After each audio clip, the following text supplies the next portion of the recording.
Quiet star, quiet star, quiet star.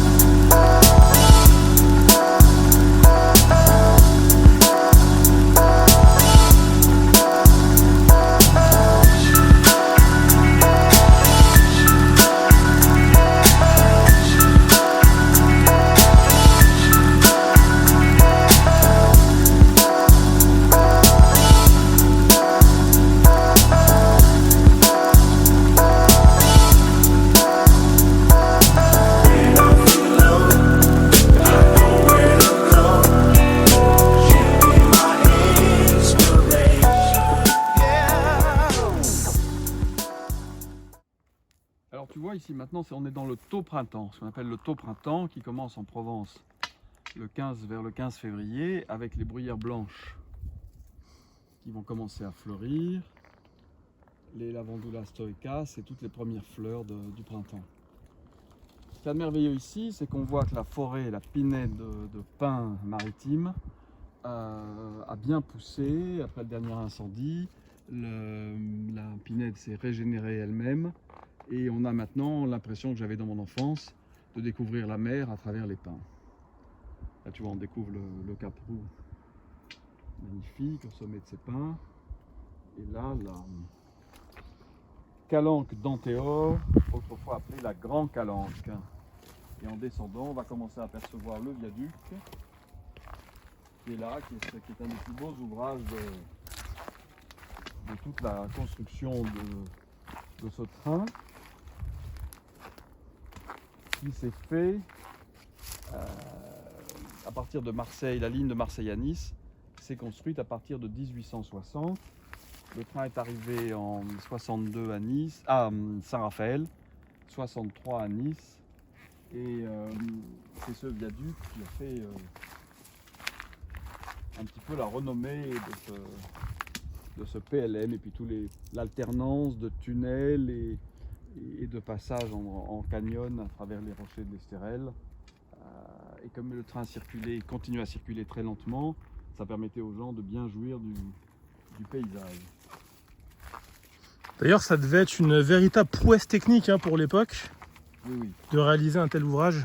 Ce qu'il y a de beau, si tu veux, c'est là où c'est vraiment nos ancêtres étaient formidables, c'est qu'ils l'ont construit de couleur rose pour faire comme les rochers. On pourrait croire que ce sont des rochers, mais ce ne sont pas des rochers, ce sont des briques.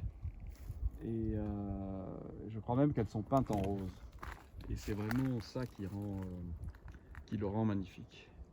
On sent vraiment que les anciens, ils avaient, on les voit dans les constructions haussmanniennes ou parisiennes, etc., qu'il y a vraiment une envie de beauté. Ah bah oui, bien sûr. Et de laisser le pouvoir admirer le paysage à travers les arcades. Si tu avais fait un talus, tu coupais absolument les deux choses. C'est ça qui est beau. Et c'est vrai que ça se fond parfaitement dans le paysage. Et puis, oui, oui, même le soir, il y a des petites lumières, ça éclaire. Alors, c'était l'objet de bombardements américains alliés pendant la guerre pour détruire, comme c'est la seule voie de communication des trains sur la côte, pour embêter les Allemands. Ils cherchaient donc à détruire ce viaduc. Simplement, les pilotes alliés lâchaient des bombes de 10 000 mètres. Ils n'osaient pas voler bas à cause des DCA allemandes, et ce qui fait que ça a provoqué le bombardement d'Agay de 42. Et ici, dans tout ce cercle-là, dans toute la propriété, il y a des cratères de bombes, quelquefois qui ont été retrouvés non explosés. Mais on retrouve ici, il y en a plusieurs, des morceaux de bombes tordus par l'explosion. Il y en a quelques-unes presque intactes aussi. Et j'aime bien les voir parce que c'est l'histoire. C'est l'histoire qui est là. Et là, tu vois, commence maintenant un paysage qui va se développer au mois de mars, et qui sont les courants de Mars, qui font les courants clairs que l'on va voir, la mer va se marbrer, faire comme des espèces de chemins partout. C'est ce qu'on appelle les courants de Mars. qui donne cet aspect un petit peu plus laiteux Oui. à la mer. Exactement. Pour en revenir à ce qu'on disait un petit peu précédemment sur les bombardements, on oublie souvent que on oublie souvent peut-être que la Provence a été un lieu quand même assez, au niveau de la Deuxième Guerre mondiale, Ah bah oui, bah évidemment, parce que c'était le lieu de débarquement. Il y a eu beaucoup de résistance, beaucoup de réseaux, beaucoup de massacres aussi. Marseille a été le point d'embarquement où beaucoup de tous les intellectuels juifs, allemands et de l'Est, des pays de l'Est se sont réfugiés. Il y a eu une action américaine formidable avec Lily Pastré qui ont organisé des réseaux pour évacuer pour évacuer tous ces réfugiés. Et même à Hagué, avec Germaine Sablon Kessel et Réseau, qui ont fait un réseau aussi d'évacuation d'accueil de certains anglais ou espions ou résistants qui arrivaient par la mer en bateau, ou faire fuir des familles juives ou des gens qui étaient recherchés par la police allemande. Et Réseau auquel mes grands-parents ont participé, et beaucoup d'autres gens. Il y a eu beaucoup de héros, mais mon grand-père disait pas héros, c'était quelque chose de... Ils avaient fait leur devoir, ils pensaient pas du tout être des héros, quoi. Ils faisaient leur devoir, c'est tout. puis la Méditerranée, de l'autre côté, il y avait l'Empire, hein, donc c'était... Et ben, de l'autre côté, il y avait De Gaulle qui tenait Alger et qui avait su très habilement conquérir l'AOF, puis l'Algérie et l'Empire colonial français, et pouvoir, à partir de là, avoir un bloc pour commencer à préparer un corps expéditionnaire en France avec celui des Alliés et le débarquement du 15 août.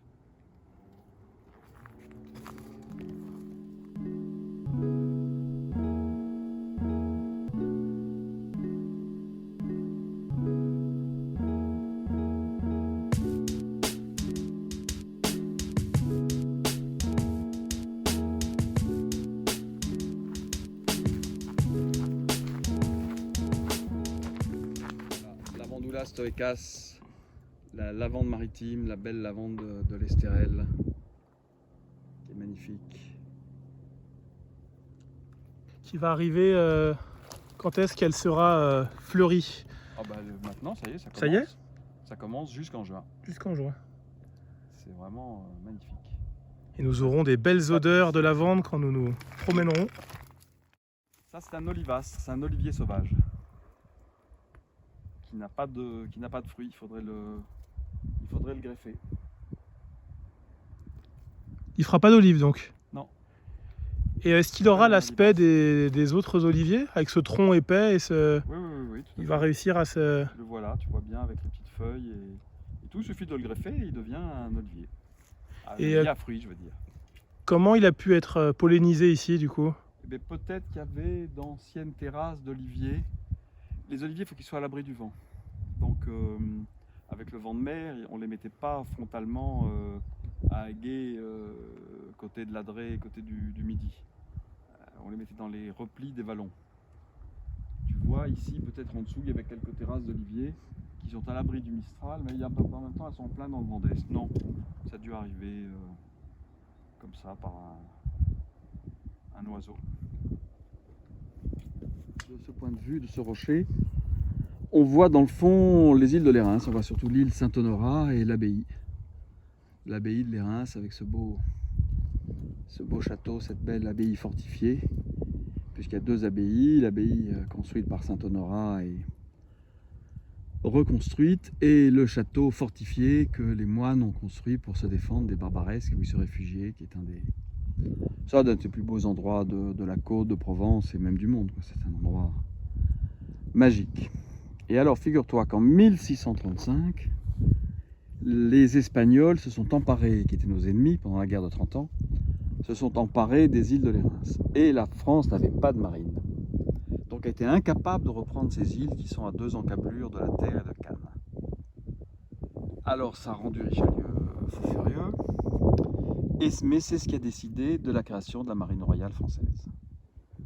Et donc pendant 2 ans, on a attendu 2 ans pour fabriquer des bateaux et réunir des troupes. Tous les Provençaux, des volontaires se sont massés. Et c'est ce qui a décidé de la défense de la côte aussi, qui était mal organisée. Et donc, c'est ce qui a décidé de la construction du château d'Aguet en 1636. Et donc, en 1637, les troupes de volontaires étaient à Cannes et à la Croisette, au Cap Croisette, et les bateaux, et on a repris les îles de l'Érins. Voilà, ça a été un grand événement, et à partir de là, on a eu une flotte de galères. En permanence, la France a eu 30 galères.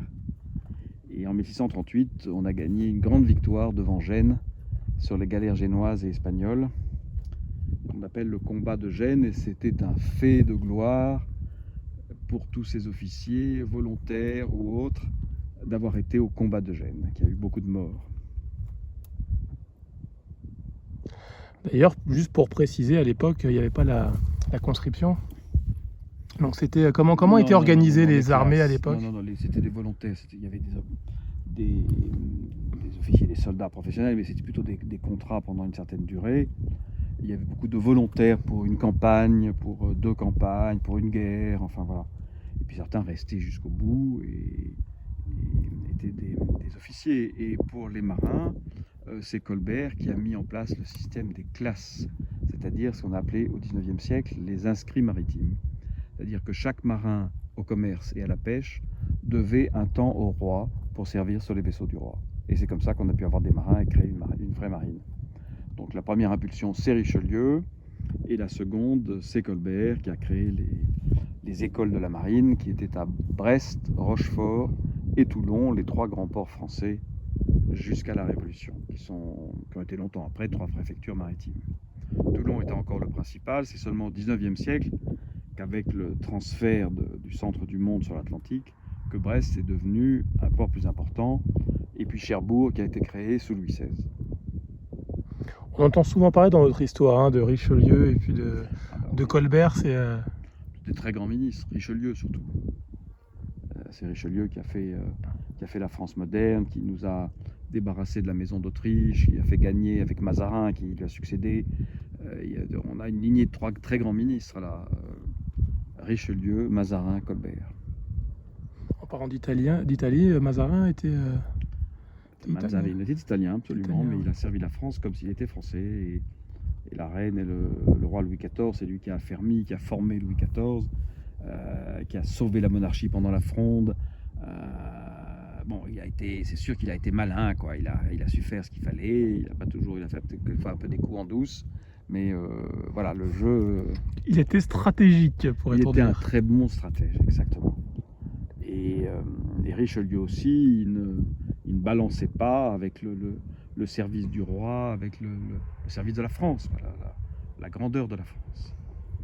On peut dire à l'époque qu'on était, sans chauvinisme aucun, qu'on était le plus grand pays du monde.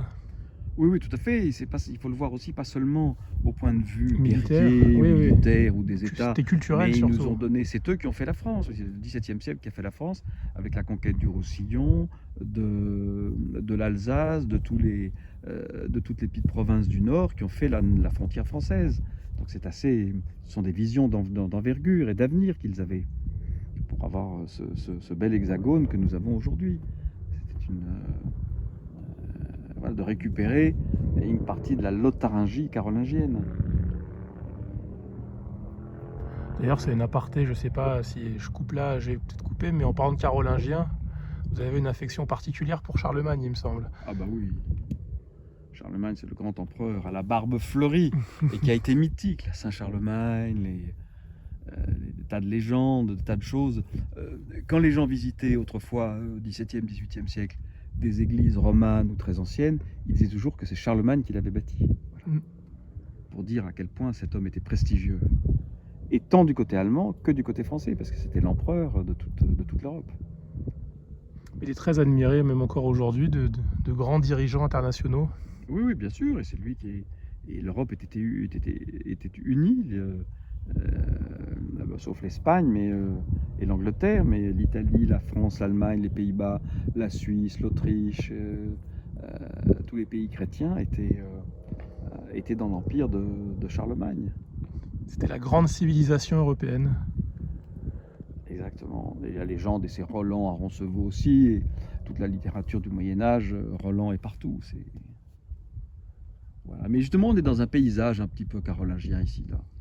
C'est tellement naturel qu'on pourrait voir, entendre les chevaliers, les cavaliers de Roland et Roland et son corps là apparaître au détour d'un rocher, d'une pinède. Parfois, je sais pas si vous y pensez, mais avoir une discussion avec l'un de ces illustres personnages du passé, pour échanger 3 phrases avec eux. Ben oui, mais on se comprendrait pas bien parce que le français de l'époque était très, très différent. Puisque tu sais que c'est le traité de Verdun du 9e siècle qui est le premier texte en français de toute l'histoire. 3 versions: latin, français, allemand. Et pour revenir un petit peu plus en arrière sur notre discussion, quand on est dans les massifs, on en vient souvent à parler de Saint-Honorat. Ah bah oui, évidemment, parce que Saint-Honorat, Il est présent, on parlait de Roland il y a quelques secondes, mais Saint-Honorat... Et Saint-Honorat, c'est le 5e siècle, c'est dans l'an 400 qu'il a fondé l'abbaye de Lérins, donc la première abbaye du monde occidental. Il était allemand, il venait de Trèves, et il avait séjourné dans le monastère du mont Sinaï en Égypte, parce qu'il y avait déjà des ordres monastiques dans le monde oriental. Et c'est avec cette leçon-là, qu'il est revenu ici voir son ami Saint Léon, évêque de Fréjus, qui cherchait un petit peu un ermitage. Donc cet ermitage, il l'a trouvé de l'autre côté du Cap-Roux, à la Sainte-Baume de Saint-Honorat. On voit bien les 2 endroits. Et puis ensuite, il s'est dirigé vers cette île qu'il voyait depuis le chemin de sa grotte. Et il a fondé à Lérins. Voilà. Mais c'était à la fois extraordinaire parce que c'était à la fois un lieu très saint et ça a été la grande université de tout le monde chrétien pendant plusieurs siècles. Des lieux de formation, des moines qui ont évangélisé l'Irlande par exemple, des Polonais, des saints, des évêques, etc. Et en même temps un lieu qui était soumis à cette pression des barbaresques. C'est pour ça qu'ils ont construit ce château fort et qui était plusieurs fois pris par les Sarrasins. Voilà, mais c'était des moines. Et c'était vraiment un des plus grands exemples chrétiens de ces temps-là, du haut Moyen-Âge. Et ça a longtemps été un des seuls monastères. Et ensuite en Provence, on a eu l'abbaye de Saint-Victor à Marseille, qui est très ancienne. Et puis la première abbaye de femmes, le premier monastère de femmes, c'est l'abbaye de Saint-Sauveur à Marseille aussi. Donc c'est pour dire que la Provence était une terre très, très chrétienne et un lieu d'évangélisation par de nombreux saints. On peut dire une terre qui a été bénie des dieux pour sa beauté. Exactement.